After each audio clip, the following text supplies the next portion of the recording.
Halo adik-adik, apa kabarnya? Semoga dalam keadaan sehat ya. Nah, kali ini kita akan melanjutkan pembahasan kita masih di ruang lingkup biologi, namun dengan materi yang berbeda ya. Jadi, sekarang kita akan membahas materinya metode ilmiah dan kerja ilmiah. Sekarang kita lihat dulu metode ilmiah ya. Nih, metode ilmiah itu sebenarnya apa sih? Jadi, suatu metode atau cara untuk menyelesaikan suatu persoalan ya. Nah, metodenya itu dilakukan secara sistematis, kemudian logis, rasional ya, dan nyata, jadi secara empiris. Kemudian, ketika kita melakukan metode ilmiah, secara tidak langsung di dalam diri kita itu harus memiliki sikap ilmiah. Nah, kita lihat dulu sikap ilmiah itu apa aja. Yaitu pertama, kita memiliki rasa ingin tahu. Rasa ingin tahu kita ini harus tinggi ya. Kemudian ketika kita penasaran dengan sesuatu, kemudian sudah mendapatkan jawaban, jangan langsung percaya, skeptis, tapi ini dalam poinnya koridor positif ya, adik-adik. Mengapa? Karena kalau kita langsung percaya, nah kita nanti tidak melakukan penyelidikan lebih lanjut dan belum tentu jawaban yang kita terima itu benar secara ilmiah ya. Jangan-jangan tidak nyata atau tidak logis. Nah, kemudian kita juga harus bersifat kritis dan jujur, kemudian objektif, dan yang paling penting, nah ini dia, adik-adik itu harus tekun. Seperti para ahli, kalau kita lihat, mereka itu ketika menyelidiki suatu persoalan sangat tekun, sehingga sekali gagal, dua kali gagal tidak menyerah, sehingga akhirnya mendapatkan jawaban atas persoalan mereka. Nah, sekarang kita lanjut masih kepada metode ilmiahnya, tapi apa sih langkah-langkahnya? Kita lihat langkah-langkah metode ilmiah. Langkah-langkah. Nah, yang pertama adik-adik adalah pengamatan ya, jadi observasi. Misalnya, kita dalam perjalanan ke suatu tempat dan kita bisa melihat di sekitar kita, kita observasi bagaimana sih keadaan di sana. Nah, setelah kita mengobservasi, biasanya baru muncul persoalan. Nah, di sana kita akan membuat rumusan masalah.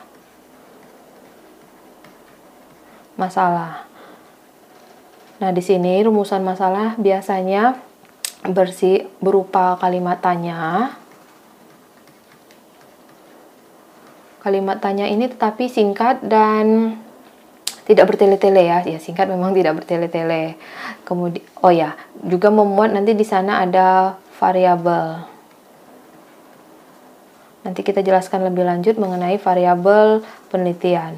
Selanjutnya, setelah kita menemukan rumusan masalah, biasanya kita akan membuat hipotesis. Jadi kita merumuskan atau merumuskan hipotesis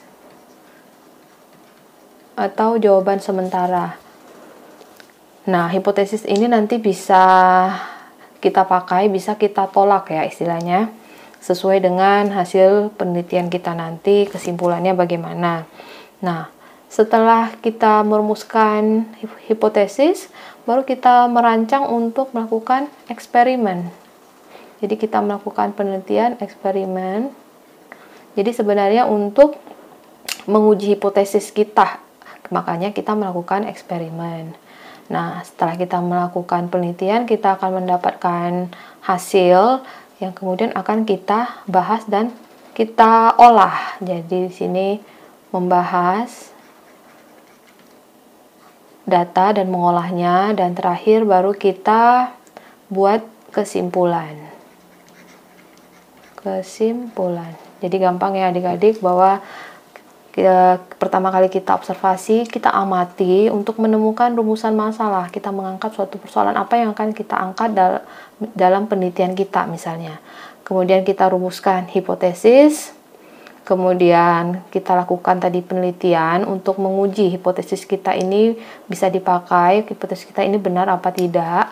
Nah, setelah kita mendapatkan data, kita bahas, kemudian kita menyimpulkan.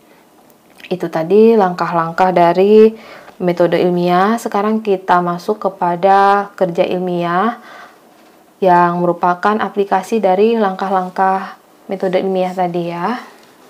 Nah, kita lihat dulu. Jadi kita berbicara kepada ini kerja ilmiahnya. Ilmiah.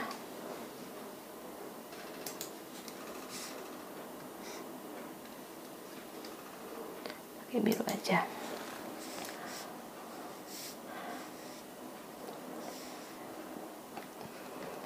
Nah, kita langsung masuk saja kepada rumusan masalah. Ini kita buat tadi, dia berupa kalimat tanya. Contohnya, apakah sinar matahari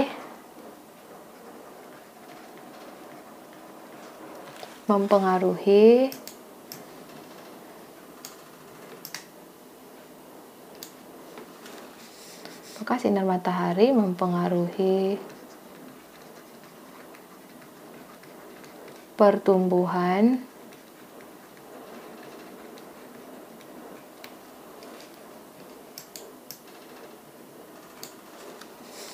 misalnya di sini pertumbuhan tanaman.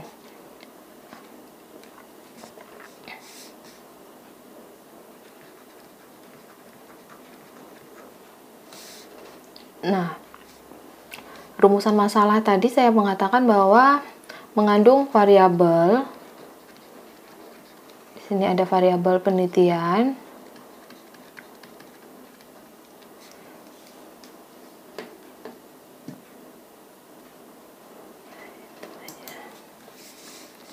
Di mana variabel ini terdiri dari variabel bebas, kemudian ada yang disebut dengan variabel terikat, dan ada variabel kontrol. Nah, pada rumusan masalah ini, berarti variabel bebasnya adalah sinar matahari. Di sini sinar matahari, variabel bebas. Mengapa variabel bebas ini bisa kita ubah ya, bisa kita atur, dan variabel bebas ini yang akan kita uji, kita lihat pengaruhnya terhadap nanti variabel terikat. Nah, mana yang akan dipengaruhi berarti pertumbuhan tanaman. Ini adalah variabel terikatnya. Ini ya, variabel terikat. Kemudian variabel kontrol ini adalah yang diatur agar tidak mempengaruhi penelitian kita. Misalnya apa? Kita di sana akan melakukan penyiraman air misalnya, jadi jumlah air untuk kedua nanti perlakuan itu sama. Jadi kita atur, kemudian misalnya jumlah kita menggunakan pupuk, ya jumlah pupuknya sama dan lain-lain. Yang jelas yang membedakan nanti hanyalah sinar matahari. Nah, sekarang kita lihat kepada yang kedua tadi, rumusan masalahnya. Adik-adik udah paham ya, ini contohnya. Apa tadi? Oh ya, hipotesis. Setelah kita merumuskan masalah, kita akan menyusun hipotesis kita. Nah, hipotesis ini adalah jawaban sementara. Jadi, adik-adik bisa menjawab misalnya hipotesisnya sinar matahari mempengaruhi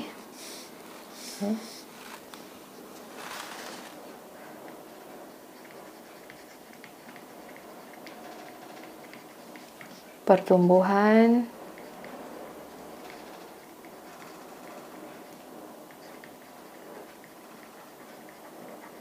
ini kita tambah misalnya tanaman jagung. Ya, di sini kita tambah juga.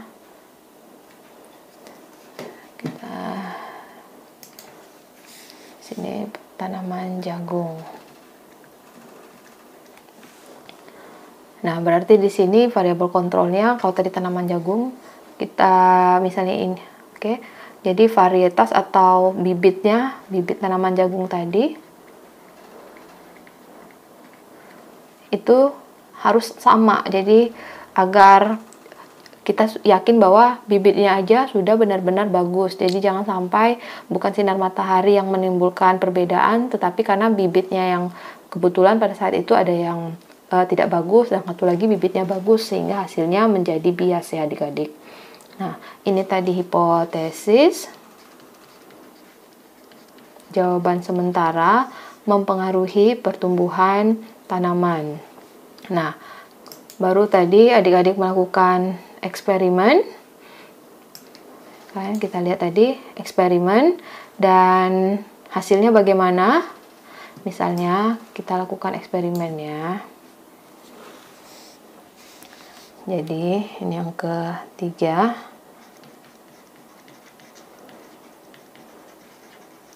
Jadi biasanya di sini ada dua perlakuan misalnya adik-adik. Ini perlakuan pertama. Ini perlakuan kedua. Dalam artian ini tadi mendapatkan sinar matahari.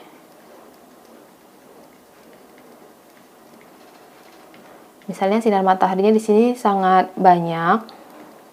Sementara di sini sinar mataharinya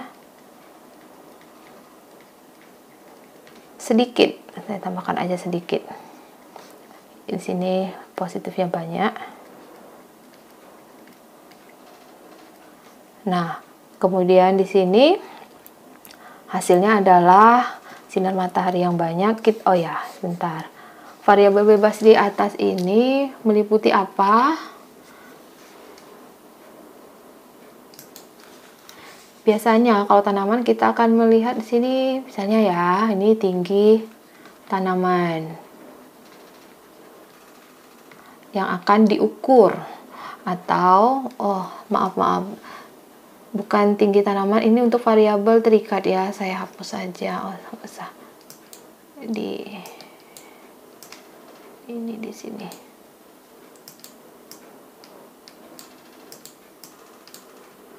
Oke, jadi tinggi tanaman itu masuk kepada variabel terikat.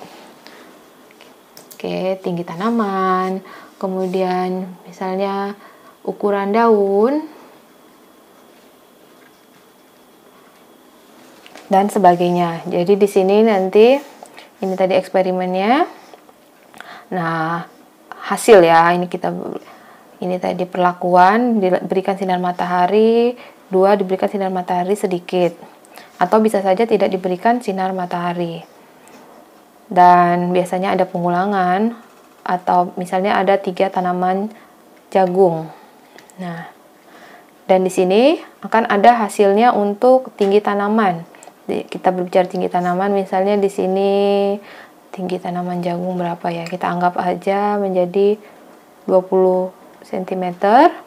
Di sini 22 cm.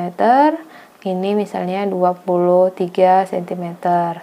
Nah, ternyata yang tidak mendapatkan sinar matahari misalnya di sini 15 cm. Di sini oke 15, atau di sini hanya 13 deh, 13 cm. Ini hasilnya dari percobaan kita.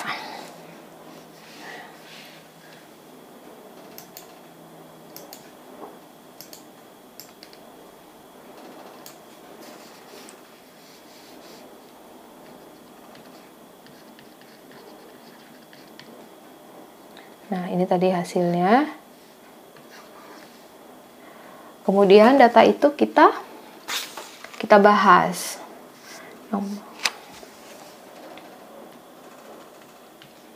Hasilnya seperti ini, kemudian dibahas, dan akhirnya kita menarik kesimpulan kesimpulannya kalau kita lihat berarti sinar matahari itu mempengaruhi pertumbuhan tanaman jagung. Nah, hipotesisnya berarti sesuai. Jadi di sini kesimpulannya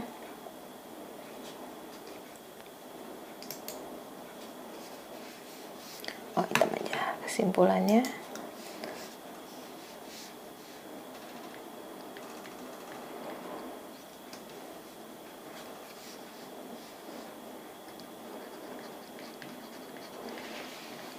sinar matahari mempengaruhi pertumbuhan tanaman jagung.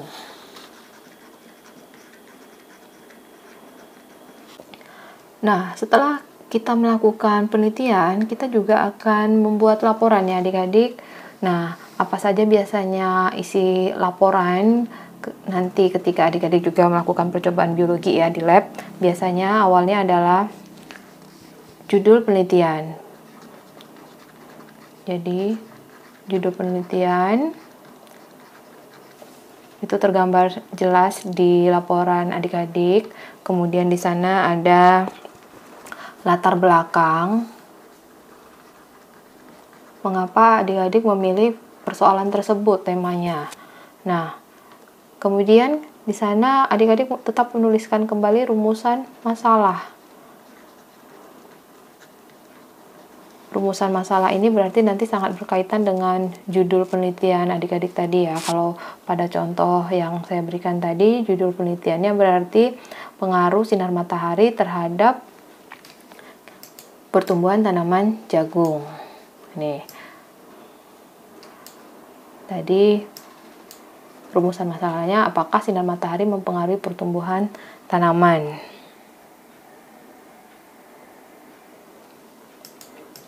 Oke.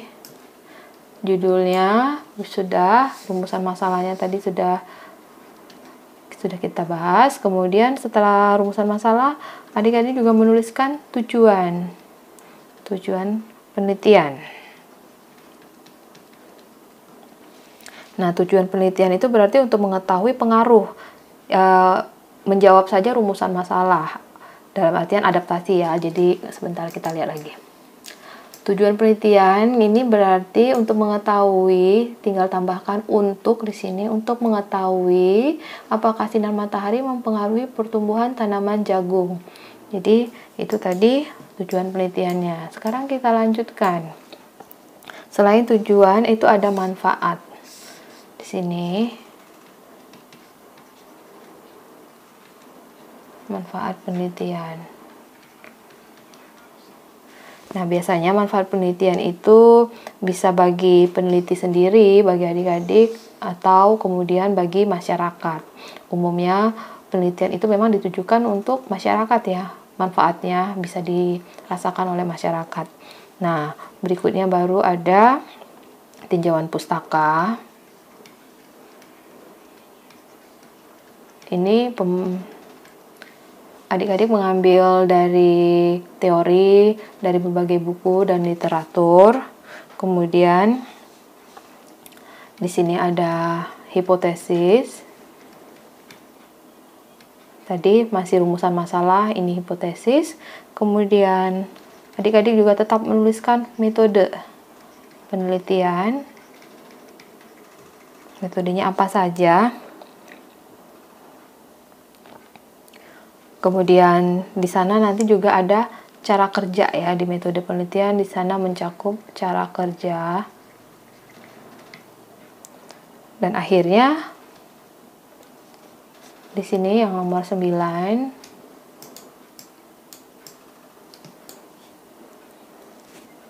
ada hasil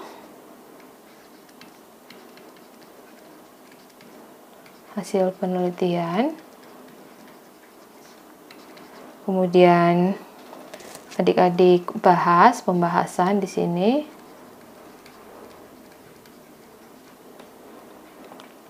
Baru diakhiri dengan kesimpulan. Dan jangan lupa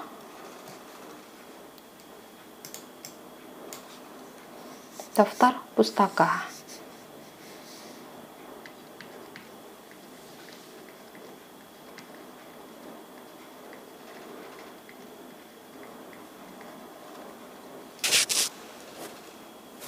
Oke, hanya ini gampang ya adik-adik mengenai cara kerja, metode ilmiah, sikap-sikap ilmiah yang kita bahas pada pertemuan hari ini.